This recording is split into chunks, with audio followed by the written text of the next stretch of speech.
Hi, everybody. We are live for our second night of Scary Stories. I know we have a few people popping in. I can see on the stream we've got some greetings from folks that are just now popping in.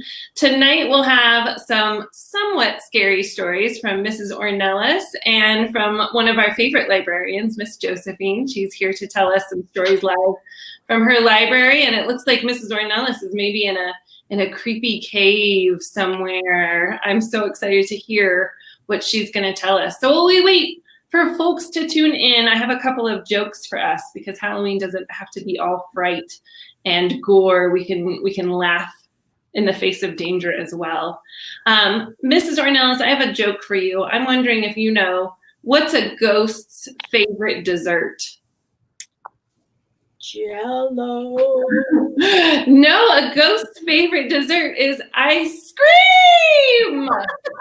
Oh, Miss Josephine, I'm wondering if you know, what kind of music do mummies like? Mummies like rap music. Mummies love rap music. How did you know that? They don't like rock and roll. They like rap music. They like rap music. Hey, Mrs. Ornelas, why was the broom late to school? He was running. No, he swept away with his thoughts. He overswept and he missed that Google Meet first thing in the morning.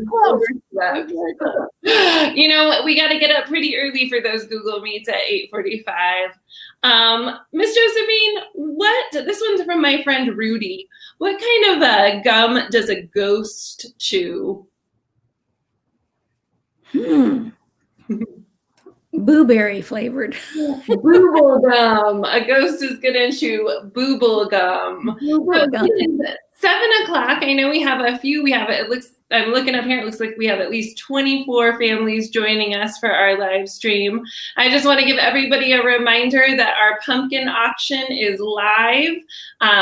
There are some really beautiful pumpkins up for auction today. I know Mrs. Carper's class did an amazing Nightmare Before Christmas pumpkin. I know that my kindergarten class made a cute little Clifford the Red Dog pumpkin. There's a great looking Where the Wild Things Are pumpkin from Miss Mann's class. So go check out our pumpkin auction and see if you can place some bids and take home some pumpkins and support our PTA. I'll go ahead and turn it over to Mrs. Ornelas for her scary story that she's going to read to all of us. Are you ready, Mrs. Ornelas? Yes, I am. Awesome. Welcome, my little pretties. Tonight I have a scary story for you. How many of you have been told by your mother, do this or do that, and you don't follow the rules? Well, these little children didn't follow the rules, and the witch put a spell on them. So make sure you follow your parents' rules. Here we go. The story I'm going to read today is called Hecate Peg. It is an old story. I found this one at our school library. Ooh, and it's an old book. Here we go. Hecate Peg. It's about a witch. So ready? Here we go. Get cozy in your beds. Hug your mom and dads or your little stuffy and get ready to listen. This book is by Audrey Wood and Dawn Wood.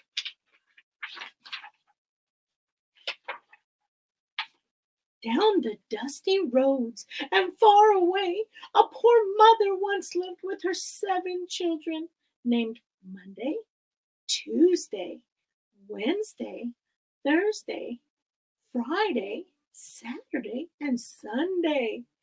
Every day, the mother and the children would clean and do their chores. And when she went to market, she would ask the children, because she would tell her children, because you are such good children, you may ask for anything you want and I'll bring it home from the market. Because her children were very obedient. They did what their mother said. The children were overjoyed and knew exactly what they wanted. Monday asked for a little tub of butter. I wonder what she wants butter for. Maybe to melt it. I don't know. Tuesday asked for a little pocket knife. A knife? To maybe to cut some food? Wednesday asked for a china pitcher. Thursday asked for a pot of delicious golden honey. And Friday asked for a tin of salt. Sunday asked for crackers. And Saturday asked for a bowl of egg pudding. Can you just taste that? The mother kissed her children and said goodbye. Now be careful, she said, and remember, don't let strangers in, and don't touch fire. 2 rules. Don't let strangers in, and don't touch fire. The children locked the door very quietly and carefully, and they began to play. And they were having a joyous time playing with each other because all their chores were done. Before long, a witch hobbled up the road, pulling a heavy cart. She rapped at the door and called out, "I'm Hickety Pig! And I've lost my leg! Let me in!" "We can't! Monday, Tuesday, Wednesday, Thursday, Friday, and Saturday and Sunday called. Mother told us not to let a stranger in." Hickety Pig took a pipe from her cape and stuck it in her mouth. "Come now, sweet children. All I need is a light for my pipe. Bring me a burning straw. Come on, my pretties." "We can't. Monday, Tuesday, Wednesday, Thursday, Friday, Saturday, and Sunday called. Mother told us not to touch fire." Look at these fires behind me. Hickety Pig reached in the cart and pulled out a sack. "I'm sure your mother wouldn't mind," she said. "Look, if you light my pipe, I will give you this." Leaning out the window, the children looked into the sack. They couldn't believe their eyes. "Gold! Gold!" they cried. "For a sack of gold, we'll let you in and light your pipe." Hickety Pig was so excited. The children unlocked the door and let the witch in. They ran to the fireplace and they got straws, hay, which they lit in the fire. And they danced around and lit her pipe. They were so excited because they were going to get gold for their mother. Their mother would be so happy. They forgot the 2 rules that their mother had told them. But when her pipe was lit, Hickety Pig threw the pipe to the floor and shouted, "Now I've got you." And with that, the witch turned the children into food. Look, I've already eaten one person here. The other person's behind me. Monday became bread. Tuesday became pie. Wednesday became milk. Thursday became porridge. Friday became fish. Saturday became cheese. And Sunday became roast rib. They were all food. Hickety Pig was so hungry, she turned them into food because she was wanting to eat them for dinner. Like I was so hungry this morning.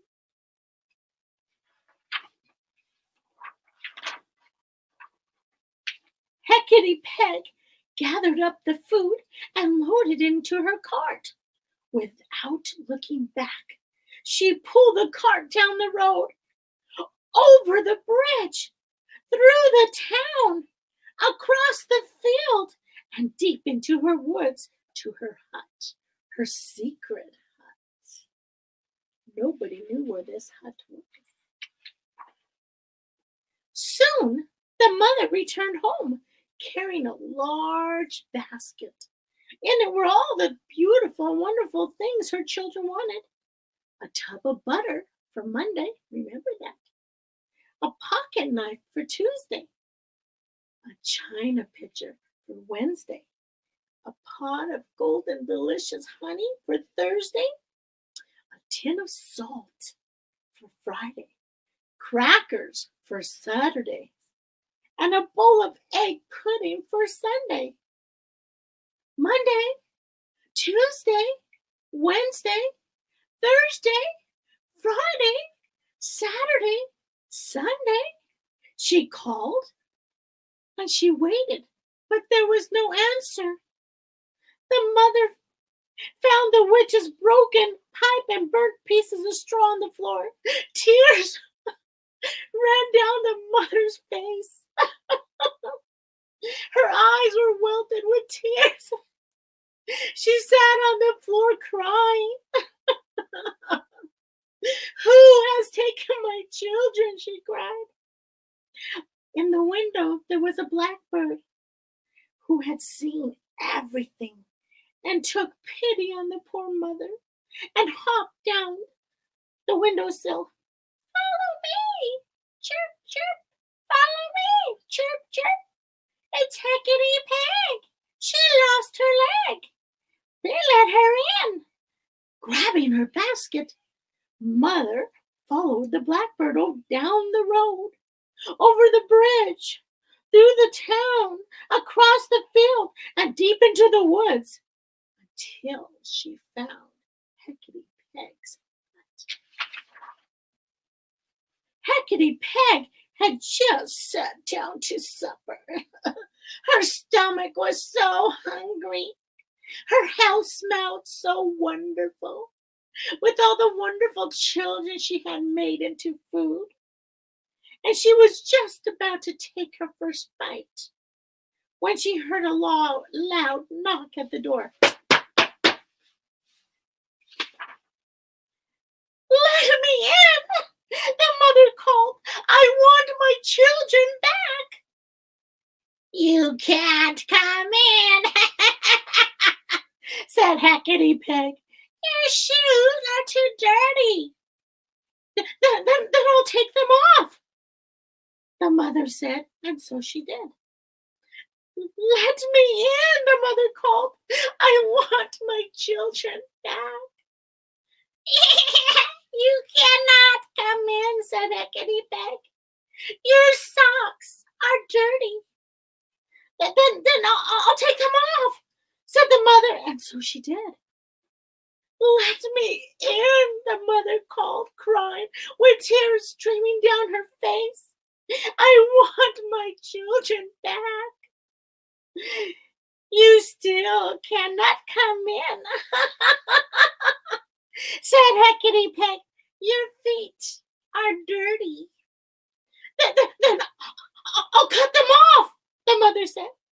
And she went away, as if to do so. But instead, the mother hid her legs behind her and crawled very slowly back up to the witch's door. Let me in, the mother called. I want my children back, please. When Hecate Peg looked down, she thought the mother had no feet. So she said, I will let you in. Just this once. The witch pointed to the table. Here are your children, she said. If you can't guess them the first time, then I will eat them for my supper. Keeping her tucked beneath her. The mother crawled to the table slowly, so the witch could not see her feet. How could she ever guess which food was her child? In despair, the mother looked at her basket. Here are the things my children wanted, she thought, and they will never have them. Hurry, said the witch. I'm so hungry, and my food is getting cold. The mother looked at the food on the table. Speak up, girl, said the witch. I'm so hungry. I want to eat now.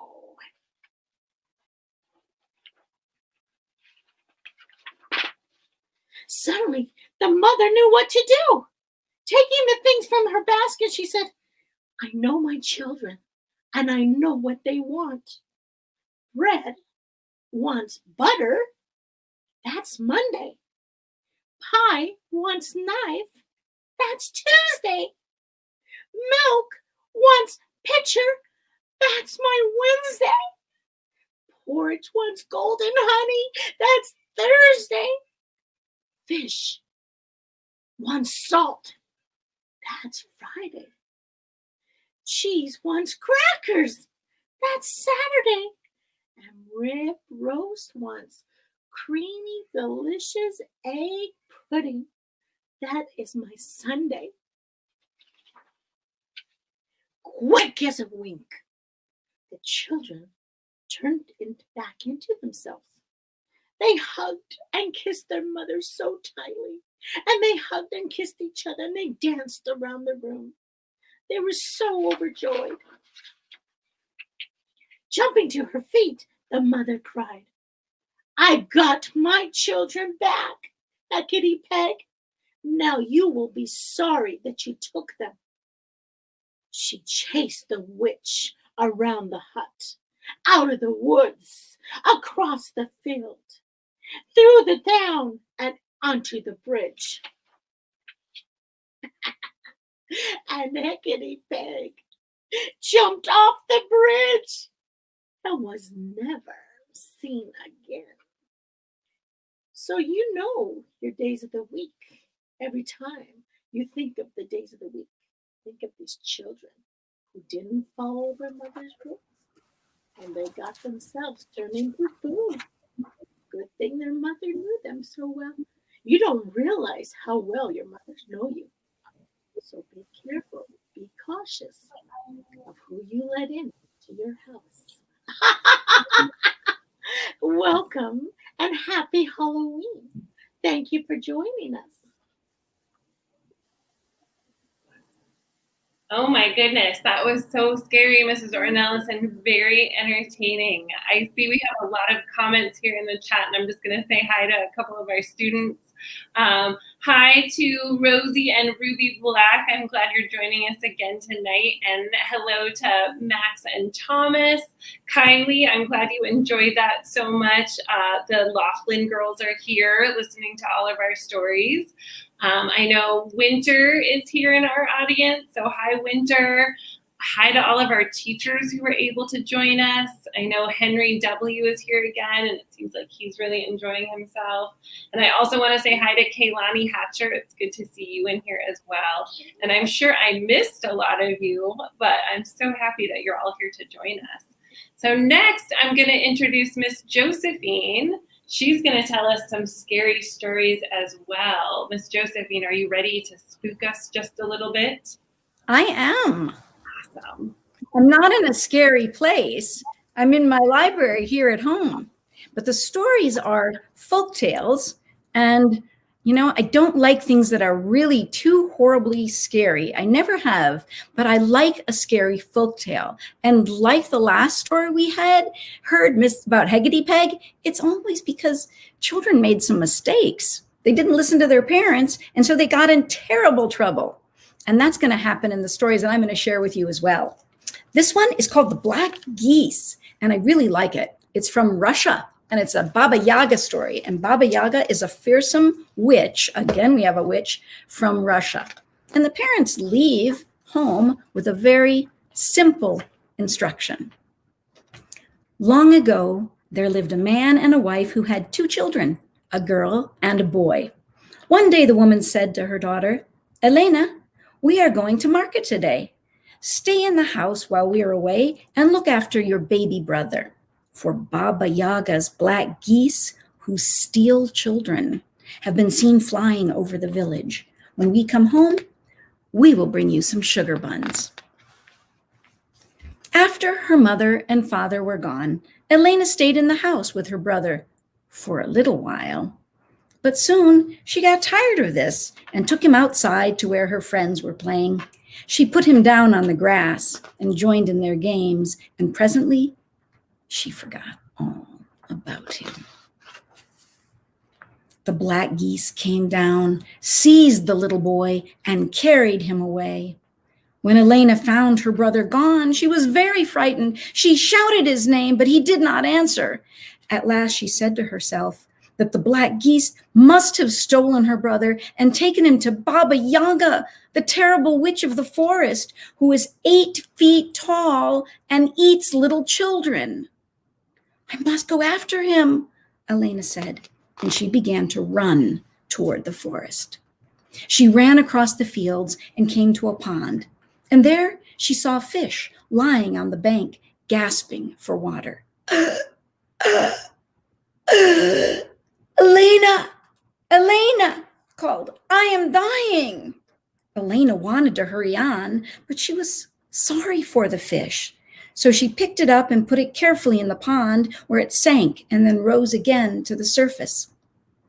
"As you have helped me, so I shall help you," said the fish. "Here, take this shell. If ever you are in danger, throw it over your shoulder." Elena did not see how a shell could help her, but she did not want to seem rude, so she put it in her pocket and ran on. Presently, she came to a grove of trees, and there she saw a squirrel caught in a trap. "Elena, Elena," it called, "my leg is caught." Elena wanted to go on, but she felt sorry for the squirrel, so she released the trap. The squirrel darted up into the tree and came down again. "As you have helped me, so I shall help you," it said. "Here, take this walnut. If ever you are in danger, throw it over your shoulder." Elena put the nut in her pocket and hurried on. Soon she came to a stony bank, and there she saw a field mouse trying to move a fallen rock. "Elena, Elena," it called, "I cannot get into my hole." Elena was sorry for the field mouse, so she pushed and shoved until she had moved the rock aside. The mouse darted into its hole and reappeared. "As you have helped me, so I shall help you," it said. "Take this pebble. If ever you are in danger, throw it over your shoulder." Elena put the pebble in her pocket and ran on into the dark forest. The trees grew so close together that not a speck of sunshine could get through. Soon Elena came to a clearing, and there she saw Baba Yaga's hut, which stands on 3 giant hen's legs and can move around when it likes. The black geese were roosting on the roof of the hut. Baba Yaga was asleep inside, snoring through her long nose. Near her on the floor sat Elena's little brother, playing with some bones. Elena crept into the hut and picked up her brother, but as she ran away into the forest, the black geese saw her. They began to honk and to clap their wings, and Baba Yaga woke up. "Stop, thief!" she screamed. "Bring back my dinner!" Elena did not stop or answer the witch, but hurried on with her little brother in her arms, and Baba Yaga came out of her hut and started after them on her long, bony legs. Elena could not run very fast because her brother was too heavy. When she came out of the forest and looked back, she saw that the witch was gaining on them. What could she do? Suddenly, she remembered what the fish had said.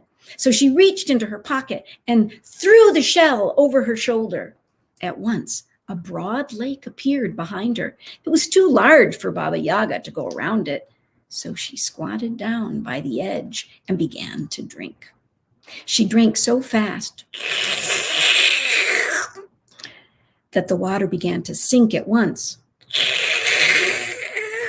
And it was not long before she had drunk up the whole lake. Then she ran on. Elena looked back and saw that the lake was gone and that Baba Yaga was gaining on them again. She remembered what the squirrel had said, reached into her pocket, and threw the walnut over her shoulder. At once, a thick grove of trees sprang up behind her. They grew so close together that Baba Yaga could not get through.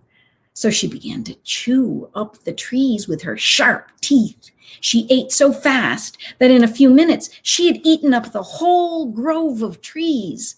Then she ran on. Elena looked back again and saw that the trees were gone, and the witch was coming after her again, so close that she could hear her gnashing her long teeth and see her reaching for her with her bony arms. Elena felt in her pocket and threw the pebble over her shoulder. Instantly, a stony mountain sprang up behind her, so tall that its top was lost in clouds. Baba Yaga could not eat it or drink it, and she could not get over it. So she had to go back into the forest, growling and cursing. As for Elena, she went on to her village and was safe at home, playing with her little brother when her father and mother got back from the market with sugar buns. Well, that's the nice thing about folk tales, is they don't ever really end terribly. So that's the good news, isn't it? The next one, again, about children who made poor choices. This one comes all the way from Mexico, and it's called El Cucuy. That's how El Cucuy looks. Pretty, creepy fella.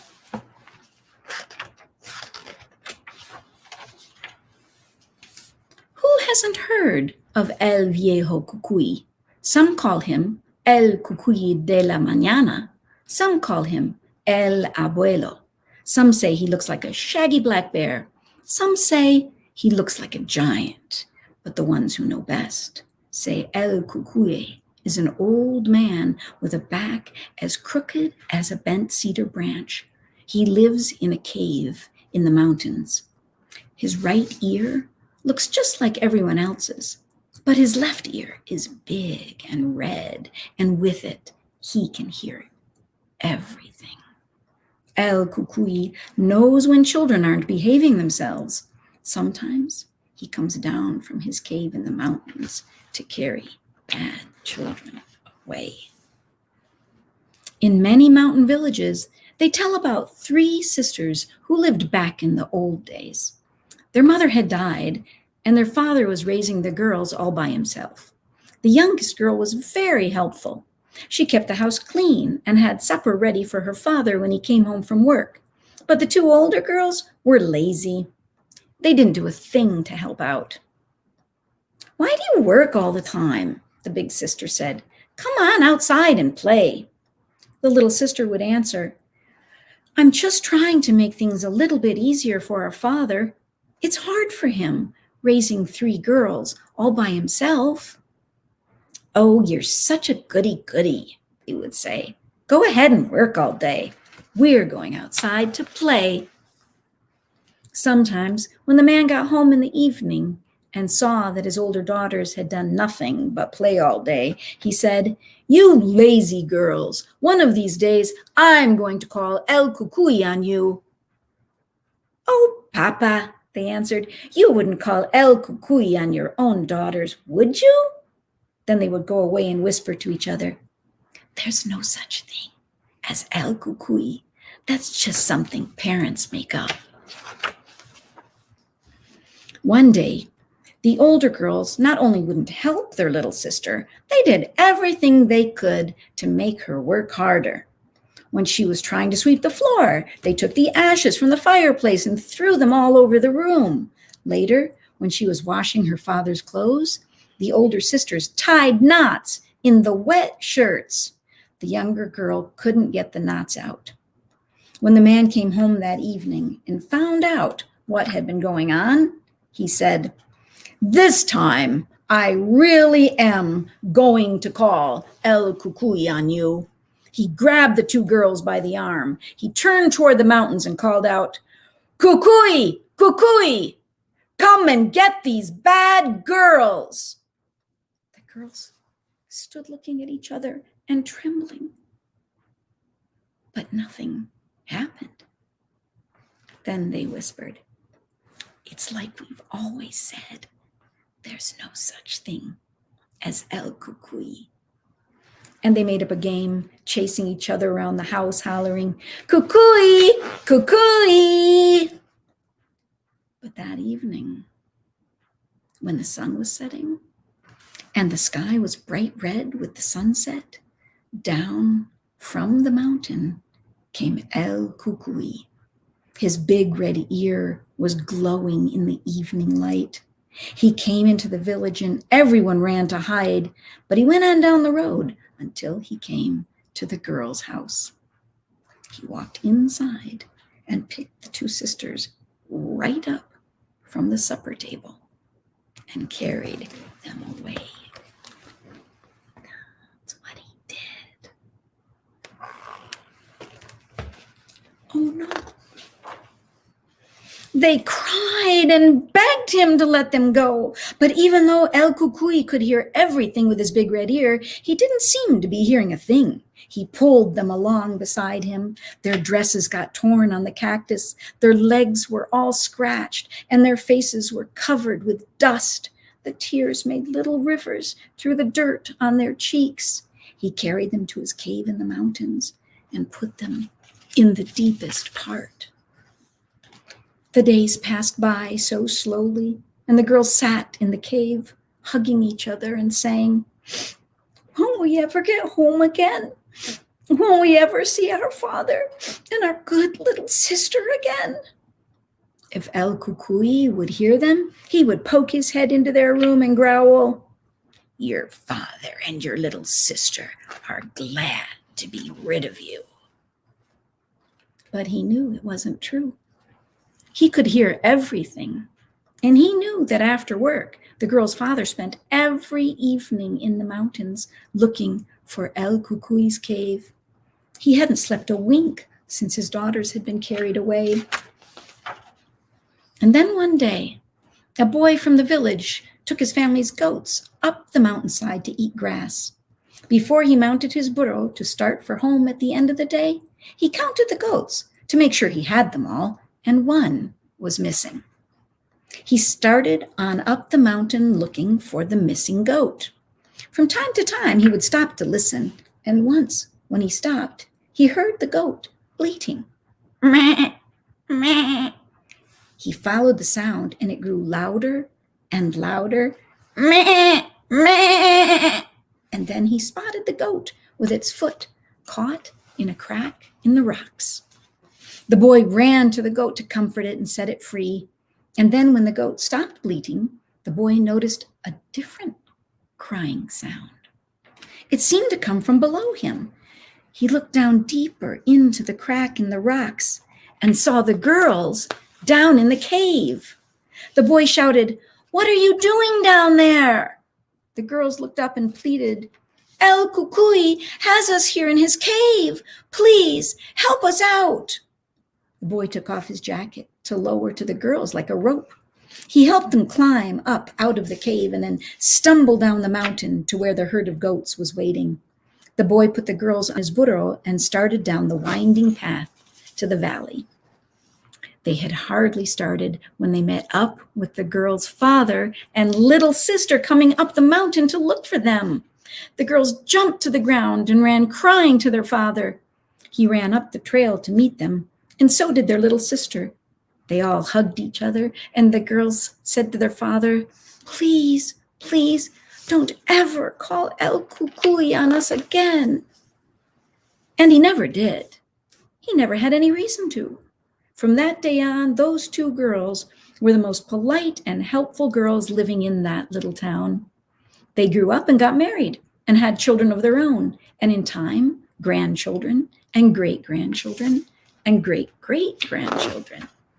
And even today, if you go to that town, you'll see some children who are very tidy and polite to everyone. You can ask the people, who are those nice children? They'll tell you. Those are the great-great-grandchildren of 2 girls who were carried away by El Cucuy once, a long, long time ago. So I like that story. I'm guessing those girls learned a lesson about believing in El Cucuy too. And one more very teeny tiny short thing.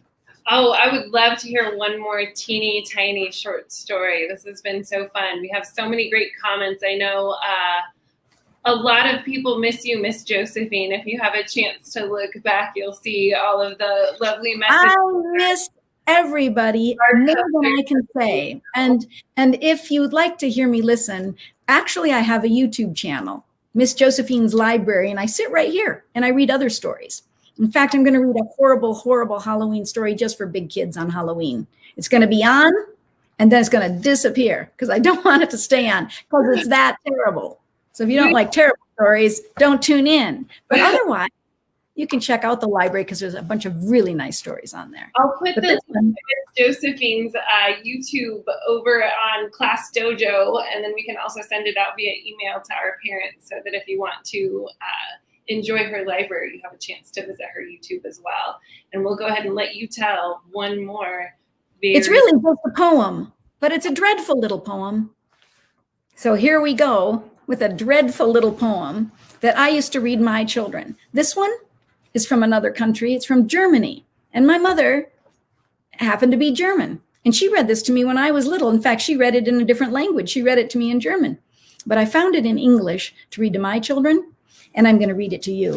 It's a whole book full of cautionary tales, stories that teach us a lesson about how to stay safe by scaring us into safe behavior. And this one is called The Story of Little Suck-a-Thumb. I hope none of you suck your thumbs. Germs, you know, it's a dangerous thing. One day, Mama said, "Conrad, dear, I must go out and leave you here. But mind now, Conrad, what I say. Don't suck your thumb while I'm away. The great tall tailor always comes to little boys that suck their thumbs. And ere they dream what he's about, he takes his great sharp scissors out and cuts their thumbs clean off. And then, you know, they never grow again." Mama had scarcely turned her back. The thumb was in. Alack, alack, the door flew open, in he ran, the great long red-legged scissor man. Oh, children, see the tailors come and caught out little Suck-a-Thumb. Snip, snap, snip, the scissors go, and Conrad cries out, "Oh, oh, oh!" Snip, snap, snip, they go so fast that both his thumbs are off at last. Mama comes home. There Conrad stands and looks quite sad and shows his hands. Said Mama, "I knew he'd come to naughty little Suck-a-Thumb." Well, that was dreadful. Perfectly dreadful. Oh no. Good thing these folk tales are all fiction. Remember, boys and girls, the difference between fiction and nonfiction? Fiction is fake. Nonfiction is real. Thank goodness that wasn't a true story. I have to say, you both terrified me. I'm not sure if I'll be able to sleep very well tonight, worried about Baba Yaga and her chicken leg hut and Heggedy Peg and the days of the week. But I know one way to get myself to relax is to put on my pajamas, to brush my teeth really well, to snuggle up in bed under a warm blanket and get ready to fall asleep and have sweet dreams. It was really great to have Mrs. Ornelas and Miss Josephine join us tonight for Scary Stories. Thank you both so much for being here tonight. My pretties. And we will see all of our amazing Corrales Cubs on Google Meet tomorrow morning. I hope you had a chance to enjoy the snow before it melts away. Don't forget Miss Josephine's library YouTube channel. She's got some great stories there. Don't forget to bid on some pumpkins in our pumpkin auction, and we will see you all at school online tomorrow morning. Have a great night. Bye, Bye. boys and girls. Miss you. Bye. Good night. Happy Halloween.